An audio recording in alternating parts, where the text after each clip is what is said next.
This is the Veteran Trash Talk Hour, hosted by Nick, Dave, and Joe. Today's special guests are Dan, who sells junk bonds, and Chuck, who enlisted in the Air Force because he thought he was going to be a pilot, and Boats, a Navy guy who makes sure to drink his milk 3 times a day, like every good little boy should. Hey, what up, Trash Talk Nation? Welcome to episode 6. As always, I'm here with my brothers Nick and Joe. Special shout out to Perry, Suds, and Matt, who are really making it happen for us behind the scenes, so your work is not going unnoticed. We got some special guests on today, Dan, Chuck, and Boats. They all got some really awesome things going on for the veteran community, and they're going to share those things with us shortly. We're also joined by our close friend and special friend, Buddy Beckwith, who'll be delivering Beck's Honesty Cap for the show. So I'm sure it's going to be an interesting one, so hold on to your seats. I also want to mention that Nick asked me to kick off the show from now on to include closing out, because obviously I am the best looking guy on the show. Joe would disagree. But from a marketing standpoint, you know, best things should always be in the beginning and in the end. So again, Nick, as always, you are 100% right on that, okay? I want to thank our subscribers and our listeners for watching, for tuning in. We are a for-profit apparel company, okay? But donations that we get, we will, you know, money that we make, we're going to give out for donations to charities, specifically towards veteran suicide. So make sure you purchase one of our shirts when the merch comes out, and they're going to be available in a couple weeks. We're also here to promote veteran-owned businesses, okay? So if you have a business, let us know, send us a message, and we can get you on the show to promote it. We also want to give our brothers and sisters an outlet. Come on here, talk trash, have fun. We're losing brothers left and right, and it's disheartening, okay? So like I said in the past, if we can provide an outlet and put a smile on our brothers and sisters' face, mission accomplishment. Remember, you're not alone in this. So raise your drinks, Trash Talk community. Cheers to all of you, and let's get this show started. Nick, on to you. Pretty much, yeah, we got to put the face up there. They got to introduce the talent. The talent, you know, makes everything happen. So I appreciate you, you know, working out more than we do. And, you know, maybe next time don't have a shirt on. It doesn't really bother me. Meme of the week. This one wasn't even close. That goes to actually a good old high school buddy of mine who was in the Marine Corps, which is shocking that a Marine was able to come up with something that good. But he was in the intel community, so he'll tell you that every Marine's a rifleman, but we all know that's a crock of shit. So his meme was, you know, I don't trust the government because I know a thing or two. That thing just blew up. So if we had shirts, we'd give you one, Drew, but you have to wait till next week. So keep those memes coming, and then you'll maybe get a shirt. And maybe he'll come on later and talk some trash, because we did call out the Marines. Joe called out the Marines. I called out the Marines. None of them are responding. I don't know if they're scared or if they don't know how to turn on their computer, but they'll figure it out. We'll get it going. My soapbox, you know, we prepare it. Not really. I usually, like, you know, drink some beers and maybe write something down. I have to change the beginning a little bit. Got to go with the space launch today. The SpaceX.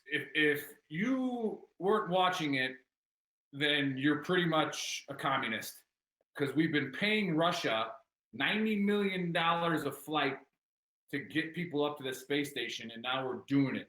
We're doing it ourselves. And not to mention, it was Elon Musk, a private sector, making a rocket that took off like in 5 seconds. And then also when the rocket came off, separated, it landed on a freaking drone ship. Like it's insane. And my wife had a tear in her eye. I mean, it was America. That's exactly what we're looking forward to. Going with one of Joe's first soapboxes. And, you know, he was kind of angry that everybody gets a trophy. And I was thinking, you know, he's kind of right. And then I was also thinking, you know, I've been raising my kids to make sure that they work hard and they try to win. There's nothing wrong with winning. All right. You should try to win. That being said, I got something right here. All right. You see that? All right.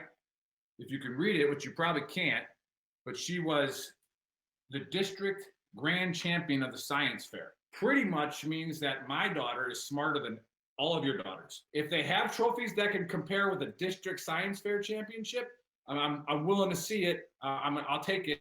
We'll look at it, and then we can have a discussion. But just remember, winning is important. Keep winning trophies.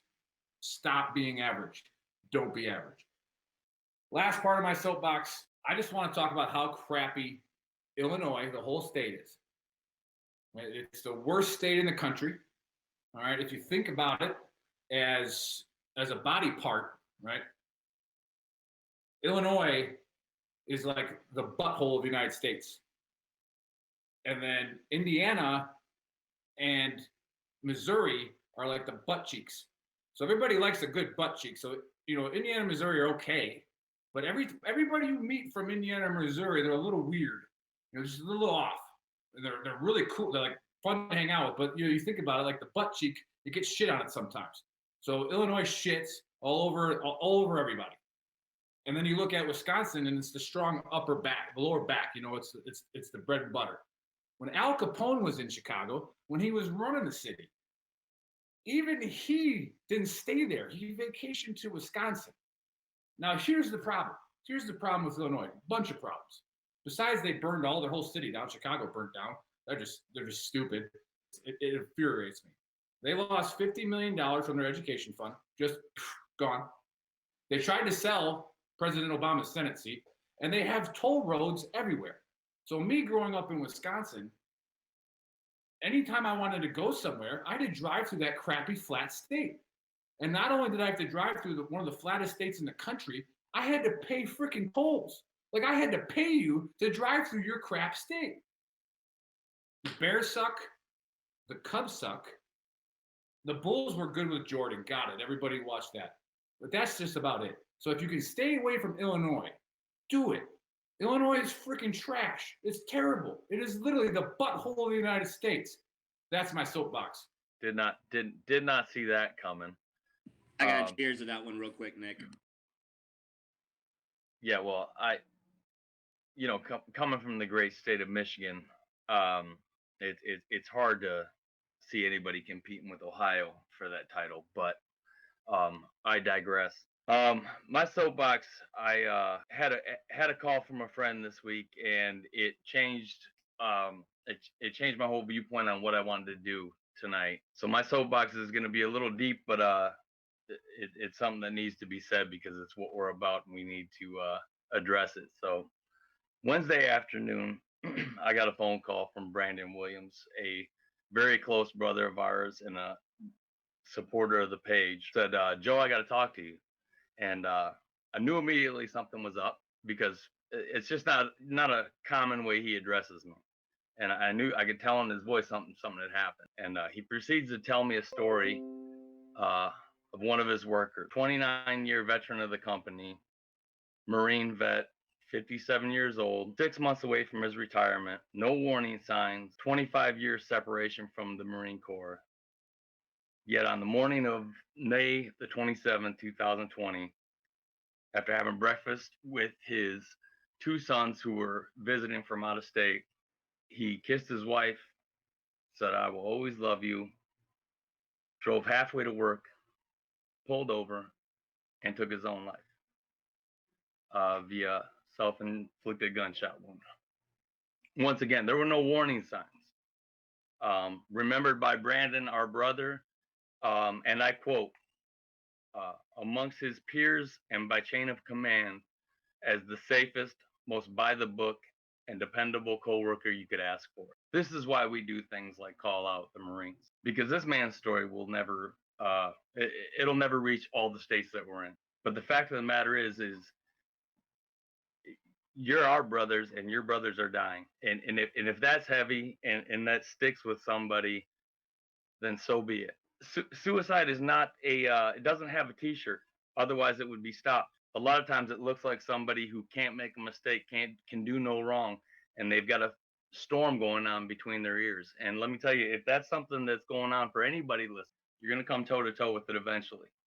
And whether you do it with help or you do it on your own, it's going to happen. The reason I say that is the success rate for going it alone is not high, and we're losing people. And I think that a lot of times, you do that manhood question if you reach out for help. Well, in my book, you get points. You get more points for being a man and admitting, hey, guess what? I'm not invincible. We're not 18 years old anymore. We're grown men. And we all know that the precursor to any vet suicide is PTSD. And that's where I wanted to shift my soapbox towards the public awareness of it. when you have a veteran who is transitioning into the workforce, we're already stepping out of our comfort zone in a way that's almost frightening as grown men. So when people come up and say, hey, if I say this, it's not going to do this, is it? Or if you hear this, will it do that? Well, you all of a sudden made it weird, and we didn't trust you to begin with. So now we know you look at us differently, and we don't speak up, and we continue on working like everything's fine, but we don't trust anybody, so we're going to go it alone. And that's what happens when you get alienated like that. Those of you in the civilian world, just know that that's huge for us. When you bring up, you want to take a conversation to a dark place or somewhere heavier, what's going to happen if we automatically know that you're looking at us differently. And it doesn't help when you feel like you're a animal that just escaped from the zoo every time you go to work. You know, if you show tension or show stress or show anything else, you're going to get the crazy veteran tag, because let's be honest, it's really hard to trust anybody like we trusted each other. That's just something I want to tell this man's story, and I assure you he is all too real, but out of respect for his family, I will not give his name posthumously. And that's just something else I wanted to put out there. If anybody ever had a question about how to handle veterans in the civilian world, handle us just like you would if we weren't veterans, and then judge us on our merit from there on in. Yeah, cheers. Let me add on that real quick, Joe. That was great. You know, you guys, we came up with the saying that the beast is inside you. Right? Let the beast out. Get the beast out so that your brothers who you trust, your sisters that you trust, can kill it with you. Get the beast out. So we can all attack it together. Go ahead, Dave. Yeah, like Nick said, you're not alone. Okay, that's why we want this community to grow and grow and grow. All right, so we can provide an outlet. You're never alone. Reach out. I love what you said about being a tough guy and all that, Joe. That was spot on. You know. So next up, maybe more cheery. Who knows? We never know with Buddy Beckwith. Okay, our special forces guy. He's gonna give us his honesty cap for the week. So you probably need to hold on to your seats and get ready for this one, because I'm sure it's going to be interesting. Over to you, Beck. Hey guys, how's it going? So earlier today, I was trying to count up how many countries in the Middle East I've warred in, and I kind of lost count. I've been to a lot. Nick, not so many. Like it's his 1, 2. That's cute. I remember my first beer too, man. Don't worry about it. Anyway, but on a serious note, I was thinking about how many places I'd gone and seen actual oppression and actual suffering. And it struck me that I never thought in a million years that I might have to come back to the home of the free and the land of the red, white, and blue, and have to deal with policing my own citizens who can't wait 2 weeks to get facts in from a case and decide that they need to riot and pillage entire communities all throughout the country just because they feel like they've been oppressed by the system, but they don't want to give the system any time to actually work and justice to prevail anywhere. I saw today that the 82nd Airborne has been alerted and getting ready to move out to some of these larger cities that are having riots. And I just want to first give a shout out to those shock troopers out there that are standing by at Green Ramp, getting ready to go do God's work. And I also want to give a warning to those people who think that they might want to do some harm to those paratroopers. The police may have a little bit of pity on you, but those paratroopers, they ain't gonna have any mercy on your soul. They may not shoot you, but the ass end of an M4 hurts real bad against your mouth. So you might not want to run it too much, because an 18-year-old with an M4 is way more lethal than a 25, 26, 40-year-old man with a Glock. That's all I got. Great for the honesty cap, Beck. I do appreciate how you said on a serious note after you came at me verbally. I want to pretend to be somebody I'm not. I want to actually pretend I was offended by you because I really wasn't. It's not fair that you talk to me like that, buddy. It's Didn't we not just fair. letting your feelings get out there? It's okay. You don't have to swallow them down. Like Yeah. That's what I'm saying. Like I want to try to play the victim. back in the day. It's all right. You're good. Calm down, Nick. You seem to be upset. Just take I want to play victim. I've never played victim. it. Nick, Wisconsin's never going to beat Alabama, and you're never going to go to as many countries as I have. It's all right. It is. It is. It is. Thank you. I just wanted to try to play victim for once in my life. It didn't work out. That being said, I have the privilege. Swallow, Nick. It's a tough pill to swallow. It is. It is. You know, like you were the legend of trash talk. You were the master. I believe that I showed everybody the first time you were on that the student has become the master. So I appreciate all of the privilege you've given me. I appreciate. You know what? You got me the first two shows, and I'll tell you why. I felt like the old man with new technology. Like I was all analog with some like Chinese abacus, like trying to add shit up, and you just kept running off at the face. And then now I realize I know where the buttons are to shut you up or to continue. Like I can even not hear you if I don't want to. It's awesome. I wish that I had one of these in Iraq in the chow hall almost every day. I could have just beep, muted, continued with my life. Yeah, I love it. I love it that you were able to play victim there, right there, way better than I can. You made so many excuses right there that it's just beautiful. Now let's get on with the show. Let's get on with Dan. One of the reasons I'm a little flustered and I had to kind of change the way I would come back at a guy like Beckwith is the fact that I went over something about Illinois.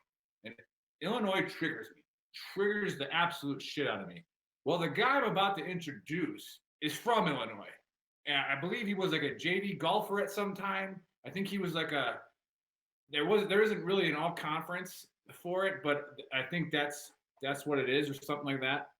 And then he was a captain. So Dan, when I bring you on, I have a couple questions I want to ask you before you talk about your business. I just want you to answer this question as honestly as possible. I shouldn't have to say that about you, but you are a paratrooper, so you should be able to answer it, somewhat honestly. Is it true that you attacked a woman in the middle of the night? Define woman, define attack. Well, a woman, I know it's 2020, but doesn't have a penis, right? And then you speared her in the middle of the night. She was Op 4. For those of you who don't know, in field exercises, she's enemy force, opposition. And we were doing a base defense exercise at the CTCP, which is where us loggies hang out. And then our battalion CP decided to set up shop in there as well. Why? Because we had the food, the ammo, the maintenance, and that's closest to all that shit. So that's why. Our S2, who's a female captain, decided to go away, shift from being on our side to joining the Op 4 and try to break through our perimeter of our base defense, where my FSC guys were manned a guard and unloaded 50 cal on her and her guys. Well, that obviously didn't kill them, and so they came through. So what I did was I used escalation of force, subdued our enemy, and zip tied and was ready to take her in. Okay, yeah, awesome. Thanks for answering that. So we have confirmed that he attacks women at nighttime. Sounded like an extremely long definition of tackling a woman. I'm just saying. Yeah, I mean, I've never found a justification to do it, but he's a stronger man than me. As long as females can wear a Ranger tab, I think we can treat them equally on the battlefield. We can, but she didn't have one. That being said, that's nice. Is that you're drinking wine? That's good. I like it. A lot of whining going on in Chicago. Now, the last question I have for you is nobody really pays attention to the real problems in society, i.e. like Chicago, the butthole that it is. do you want to take ownership for all the killings on Memorial Day weekend? Negative. I nope. Got nothing to say about that. All right, I just wanted to see if you wanted to own that and try to fix your community. I mean, I would try. We'll just get past that. But without further ado, Dan's actually a really, really good guy. Phenomenal golfer. Played golfed at University of Illinois, which is gross, but it's a powerhouse golf. I did beat him once in 9 holes out of the 650 we played. There was 9 that I topped him. I will take that to the grave. But he is a very smart money guy. He's actually competition with our CFO, but he went to like a bigger and better company. But don't worry, the way Matt works, he'll be killing you in no time. But go ahead and you're going to talk about your business and what you do and how veterans can benefit by talking to you. So go ahead, Dan. The floor is yours. Yeah, thanks, Nick. I'm glad you mentioned the wine because I did choose this drink of choice tonight for a reason. First off, saw your old man's little video this morning promoting tonight about whining and drinking wine. So I thought I'd share in that. And the second thing is the wine's actually 19 crimes, and that's 1 for each SEC infraction that old man Cottrell does on a daily basis with his investments, which is why I refuse to onboard him as a client. Secondly, I'm wearing Operation Warrior Wishes golf polo. It's an organization that was actually started here in Chicago, and it was featured on SportsCenter a couple years ago. What they do is they sponsor veterans to attend sporting events. So Super Bowl, UFC fights, football games, basketball games, you name it, they do it. And Nick actually went to the Rose Bowl because I kind of nominated him and Becky to go. And then my buddies over here at Operation Warrior Wishes found him 2 tickets and let him talk trash to all those Ducks who ended up beating them because Wisconsin can't hold a lead. Anyway, so good times. Hope you had fun. But yeah, so check them out if you or buddies, once sports comes back and all that good stuff, link up with me or Cottrell, and we can get some really, really solid vets to some big games. They go to every single NFL stadium every year, every MLB stadium, and every NBA and NHL arena as well. So that being said, what I do is I transitioned out in 2018. After company command, I got to work with Nick for about 2.5 years. A lot of fun. Yeah, so I started a financial advising practice here in Chicago. Involved in a couple organizations that help veterans, veteran business owners, specifically with Bunker Labs, helping do organizing the back office type finances, key employers, setting up employer benefits for those employees you do have, whether it be 401ks, SEP IRAs, you name it. We can help out with that, building your business plan as well as any succession planning when you want to pass on that business to partners, to your kids, whatever it may be. We help out with all that good stuff. And then the other organization I'm a part of is called Roll Call Chicago, and it's sponsored by the USO Pathfinders program. And what we do is we just help transitioning veterans coming out of active duty or from they're using their GI Bill to get their degree, whatever it is, helps them, 1, land jobs in the civilian workforce, and 2, from an education standpoint, for resume building, interviews, stuff like that. Where I come in is provide the financial literacy and education for that. There's a lot of things that happen when you transition from active duty to the civilian side. It's way different, apples and oranges, from basic employer benefits, right? What do you do with your SGLI? Do you want to convert it to Veterans Group Life Insurance and pay a shit ton? Do you, if you're retiring, do you enroll in the Survivor Benefit Program, the SBP? What are all of those decisions you should make that going through 2 weeks of SFL tap is, pretty weak and quite bullshit. So what I do is help put a plan together for you. Take a look at your picture, what you've done for the last X number of years, what's important to you and your family, and moving forward from your time on active duty to the civilian sector, what makes sense from a financial planning perspective. As you guys mentioned all the time, I've watched every show. There's a lot of stressors that affect and impact veterans after they transition. So what I don't want to do is I don't want your financial situation and money to be a part of that.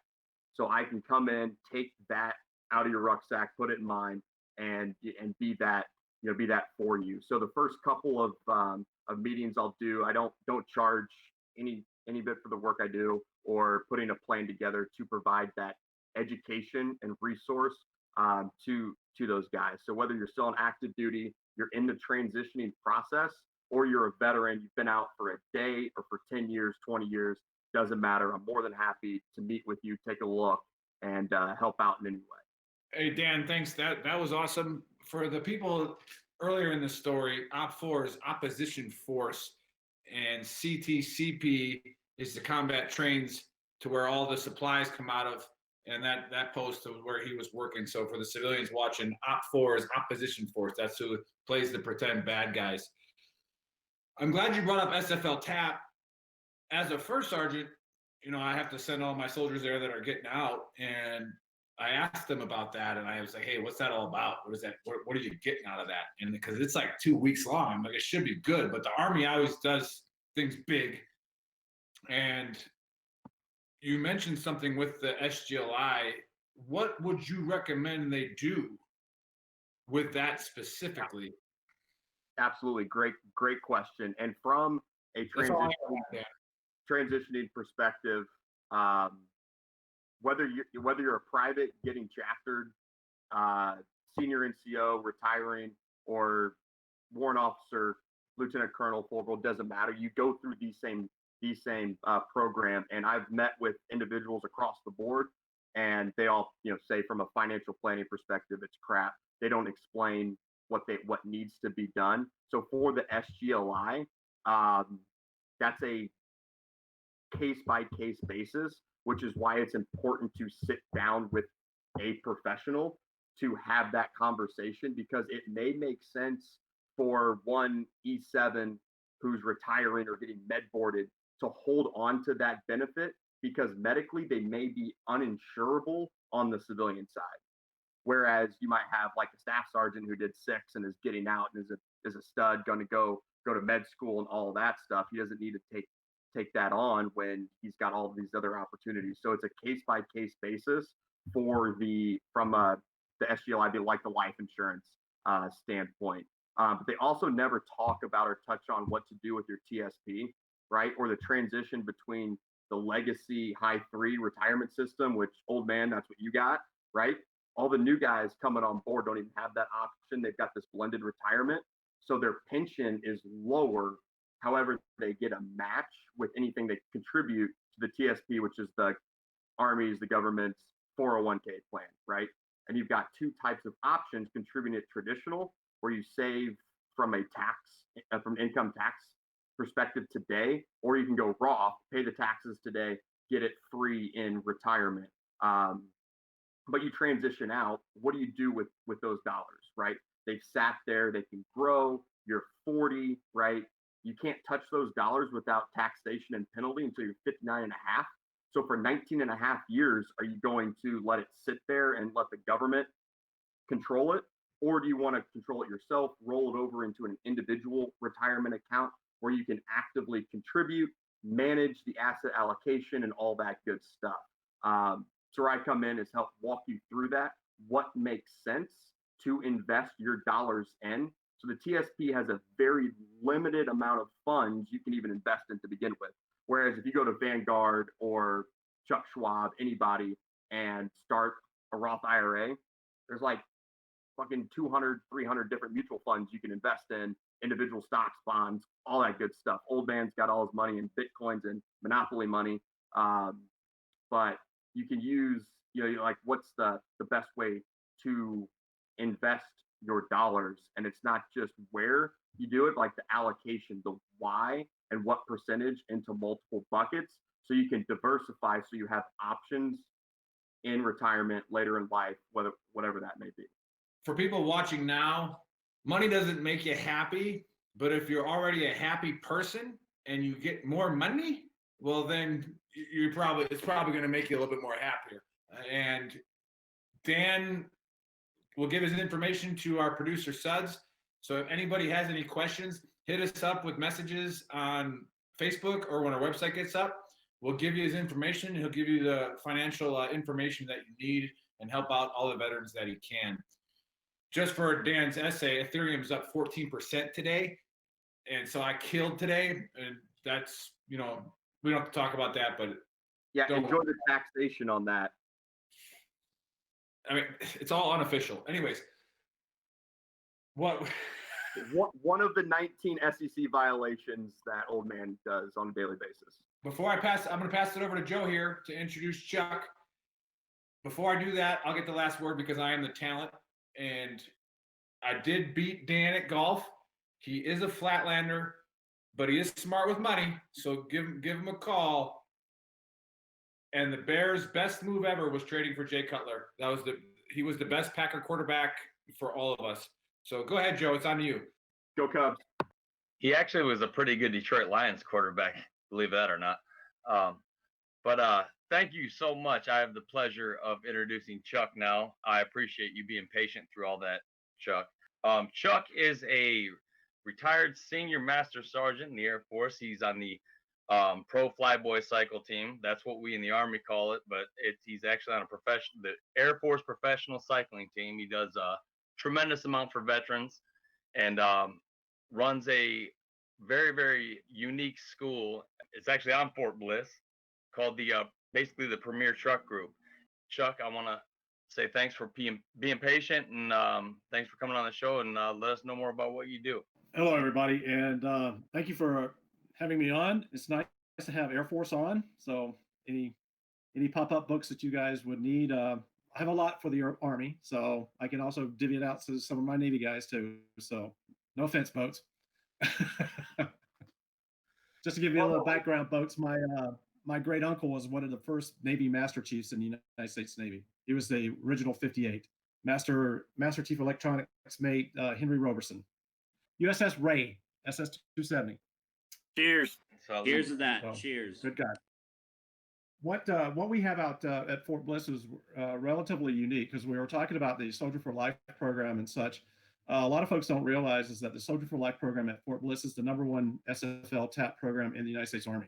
It's also the largest program in the United States Army. And with that being said, the TSM or the Transition Service Manager, Doug Piltz, and was looking at something to give soldiers as they transition from the Army, something in the field of employment. That's one of the biggest hurdles soldiers or sailors, airmen, Marine, Coast Guard, all of them have when they transition from our respective services is the employment factor. So it got with our school. I actually work for Universal Technical Institute, which we have a UTI school in Chicago, actually. We have 14 of them located throughout the United States. Oh, and by the way, Dan, just to let you know, I'm a proud Saluki. I'm a Southern Illinois University graduate. Don't worry, Nick is probably going to come over and firebomb my school because I'm about to say, you know why a University of Wisconsin guy puts his diploma on the dashboard of his car, right? So it allows him to park in a handicapped parking spot. So I'll feel for that. But let's talk about the school for a while. Universal Technical Institute partnered up with the Penske Premier Truck Group about 2 years ago to introduce this program out at Fort Bliss. It's a diesel training program for active duty military members as they're exiting from the United States Army, Navy, Marine Corps. It's open to anyone in the world. There's qualifications for them when they come to the program, but once they're into the program, they go through a 12-week diesel program from Freightliner. We call it the Finish First program. Upon graduation from the program, they're offered a job anywhere in the United States. We have 27 locations throughout the US and Canada that they can actually have a job upon exiting from their respective service. This is going to cost the military member food only. We're going to pick up his lodging, and we're also going to pick up his tuition. So what does that mean? No GI Bill is involved, no tuition assistance is involved, and no financial aid is involved. It's completely at no cost to the respective service member. But once they graduate from the program, they're offered an employment opportunity with the Penske organization, like I said, throughout the United States. They just have to fill out a dream sheet and tell the HR department where do they want to work, and we'll place them there. And so, what does that do? That means that when that respective member goes to the program, that's one less, we call it ass pain, that they have to go through to know that they've got a job when they transition from the U.S. military. As a financial planner, Dan, you know that finances, as you alluded to, is one of the biggest anxiety factors that military members have upon exiting. The other one is, do I have a job and can I take care of my family? And so this program has lessened that opportunity, to lessen that anxiety. And we know that soldiers who've seen combat, soldiers who've experienced combat and such, they have a lot of anxiety anyway. They just don't need any more laid on top of them. And that's what this program is. We work in concert with Soldier for Life, the Transition Assistance Program, and the Bridge Program through the Navy Marine Corps to allow these members to take this program. And I just retired a couple of years ago, but I wish I had it when I graduated from and I call it graduated from the Air Force, because we never had a program like this. We had TAP, but none of these programs that are offered to military members now. And there should be no complaints. But in this particular program in itself, it allows them that opportunity. If they don't qualify for the program, then that's where my school comes in from Universal Technical Institute. We can actually place them into programs throughout the United States: auto, diesel, marine, motorcycle, collision repair, CNC, and our school actually trains NASCAR technicians. We are the only school in the United States that actually can wear a NASCAR logo. So because we train to NASCAR. I have 5 soldiers from Fort Bliss right now on NASCAR teams, and they work on pit teams.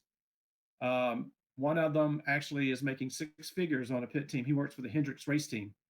And when I talked to Zach a couple of weeks ago, he called me from Daytona, and I was asking him, I'll take 2% of your salary. Little shit sent me a carton of 2% milk. So I hate him. So anyway, but the most important thing is this guy came out of our Army as a specialist, just a 91 Bravo, and now he works for NASCAR. I mean, how cool is that? And now, once we institute this school out here, these guys are going to come out of this with jobs. Standard salary about $22 to $24, actually $22 to $24 an hour. Start. When they go through this program, they'll go through a mentorship program that's going to mentor them up to master level technician. And then on top of that, they're given $400 extra in their program to buy tools from Snap-on, up to $10,000. So they can actually have $10,000 worth of tools from Snap-on. So there's a lot of advantages to this. And that, in a sense, is in a nutshell my school that we've instituted out here. I totally agree with the way that you view it, but from a combat veterans standpoint, and I feel comfortable that Nick and Dave probably feel somewhat similar to this.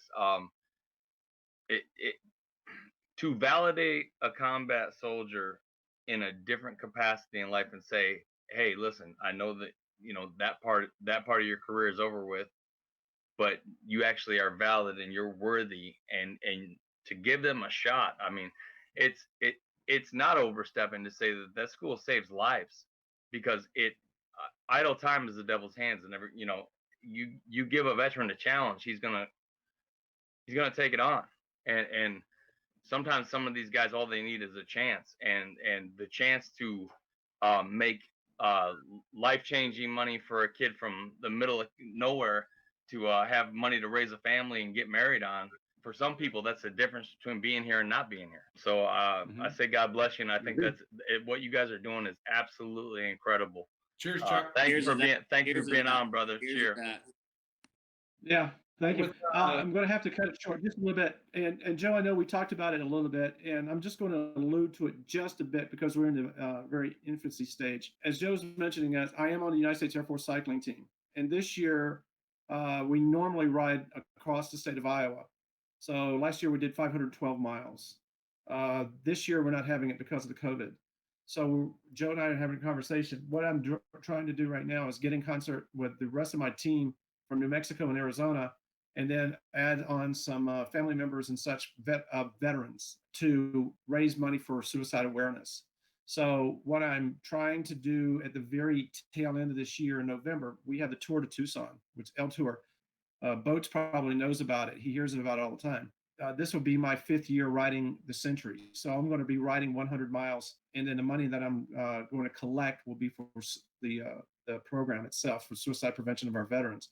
So what we're trying to get the team to do is also do individual sort of GoFundMe's. And so we'll take all that money together and then donate it to this, because it's a very worthwhile program.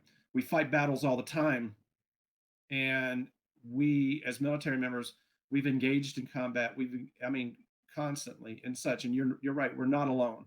The only issue is that when we come out, we're fighting a bigger battle that just is insidious, and it sneaks up on you. And quite frankly, we're just not trained for that. We're trained to see it in front of us, we're just not trained to see it behind us. If I can do something that's going to contribute to that cause, then I'm going to do it, because the suicide prevention program is very near to dear to my heart, because I have some I'm not going to go any further, but yeah, going on. But anyway, I'm going to have to get out of here. Guys, thank you very much. I'm going to send some information out to Suds, and I take it you do this every week? We do every Absolutely. Saturday. Thanks so much, Chuck. Come watch us. Okay. And I want to say something about Chuck real quick. It's not a bad thing, but we have to clear something up for the civilians. Like when we call Chuck and Dan a pogue, it's not an insult. It's just a personnel other than grunt. And it means they're probably smarter than us. It has nothing to do with the fact that they're not trigger pullers like the meat eaters and knuckle draggers. And actually, Beckwith now is also a pogue and supports the infantry as a special forces guy. But that's okay. You're usually a shaping operation for a much bigger force, and we love you. We appreciate you. On you, Dave. I gotta say cheers again, Chuck, for all the things you're doing. So Boats O'Shawn is a good friend of mine. All right. He's retired Navy, so we're not gonna hold that against him. He does a lot. Yeah, right, Nick. I knew you had some things to say to him. But he's involved with the local VFWs, and he actually does videos and movies specifically geared towards PTSD. We've shared some videos on our page. If you haven't seen them yet, definitely go check out YouTube, Boats O'Shawn, and check out some of those videos, because definitely soldiers are coming back from deployments, brothers and sisters, warriors, whoever they are, and they have those battle scars. They look great on the outside. You think everything's good, but they're dealing with those demons inside when they're by themselves, and I mean, it's rough. It's rough. So Boats really shed some light on some of these warriors. I'm just going to hand it over to you, Boats. Let you kind of talk about what you do. Yeah, we appreciate it, brother. Thanks, brother. 7 years ago, I started going to college. Truthfully, didn't know exactly what I wanted to do until I started taking photos of my now 16-year-old daughters, and that's exactly what I wanted to do. And then all of a sudden, going to school, and I had an opportunity to put in for an internship at a local studio, and I had to have a project for the good. Well, at the time, I was photographing the historical buildings in downtown Phoenix. When I put in for it, I talked to with the owner of the company, or of the building and studio, and it was like, dude, you're the guy we need, but are you going to use this opportunity because of the distance you have to travel from the house to the studio? Because I was living 30 miles from the dang studio. But what he didn't understand or see at that time was that I worked 2 blocks from the studio. So he was kind of concerned, but I eventually got it.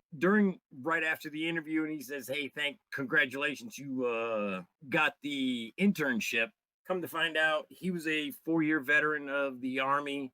We started talking, and I was like, dude, I'm doing some stuff with the VFW, my post up here in Glendale, doing stuff with the VFW riders, always working with them and trying to do stuff. And he goes, well, why don't you photograph wounded warriors?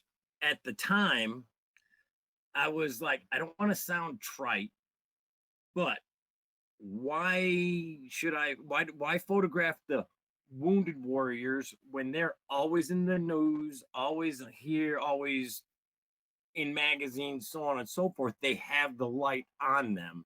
It came to my mind because I have Vietnam veteran uncles and other family members and such. And I was like, shoot, nobody knows what PTSD looked like. When it came to my actual projects, I'm like, Wayne, I'm going to photograph veterans with PTSD because a lot of the veterans look like you and me, and we're out doing whatever.